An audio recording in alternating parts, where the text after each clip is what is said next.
Shalom. Hari ini kita akan renungkan kitab Amsal pasal 16, teksnya ayat 1 sampai 19. Dan sudah dibagi 3 paragraf.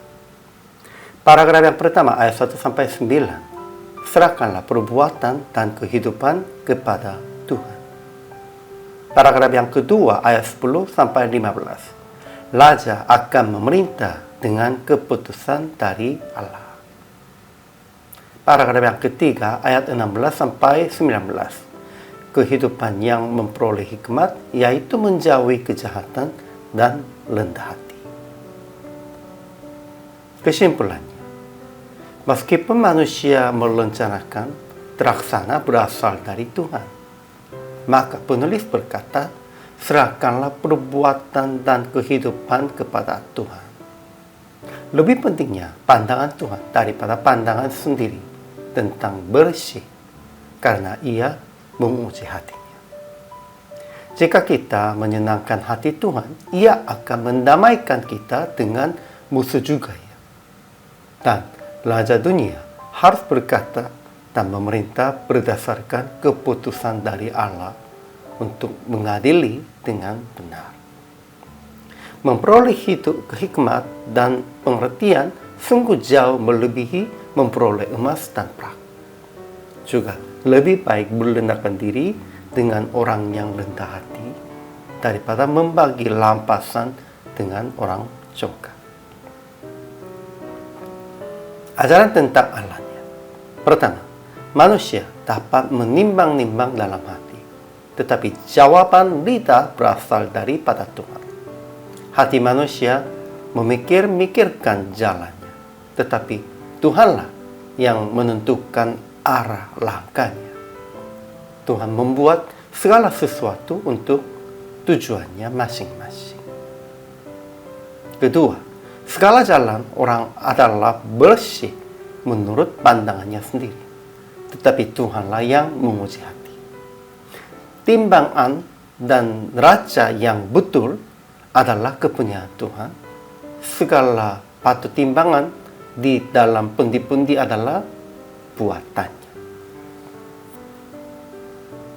Ajaran tentang manusianya. Pertama, serahkanlah perbuatanmu kepada Tuhan, maka terlaksanalah segala rencanamu. Dengan kasih dan kesetiaan, kesalahan diampuni. Karena takut akan Tuhan, orang menjauhi kejahatannya. Tuhan berkenan kepada jalan seseorang, musuh pun didamaikannya dengan dia. Lebih baik penghasilan sedikit disertai kebenaran daripada penghasilan banyak tanpa keadilannya. Kedua, raja harus berkata berdasarkan keputusan dari Allah supaya tidak berbuat salah. Tahatannya menjadi kokoh oleh kebenaran. Wajah raja yang bercahaya memberi hidup dan kebaikannya seperti awan hujan musim semi. Ketiga, memperoleh hikmat sungguh jauh melebihi memperoleh emas dan mendapat pengertian jauh lebih berharga daripada mendapat perak. Setiap orang yang tinggi hati adalah kekejian bagi Tuhan. Ia tidak akan luput dari hukuman. Kecongkakan dan tinggi hati mendahului kejatuhan. Tetapi merendahkan diri dengan orang yang rendah hati daripada membagi lampasan dengan orang congkak.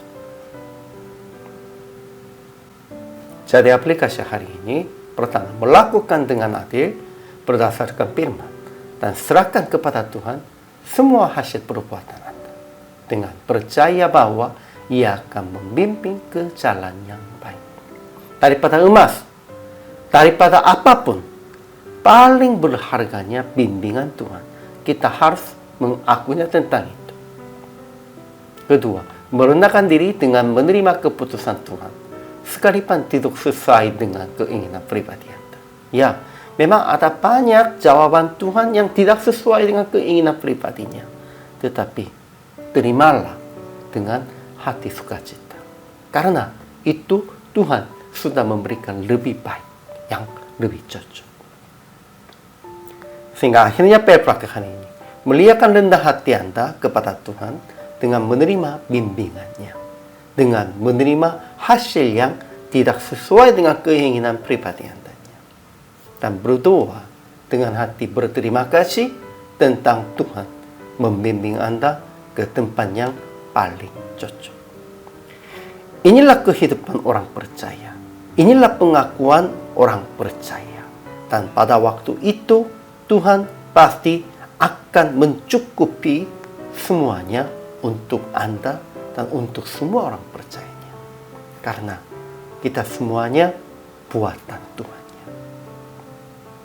Hari ini juga selama melayani, Tuhan Yesus memberkati.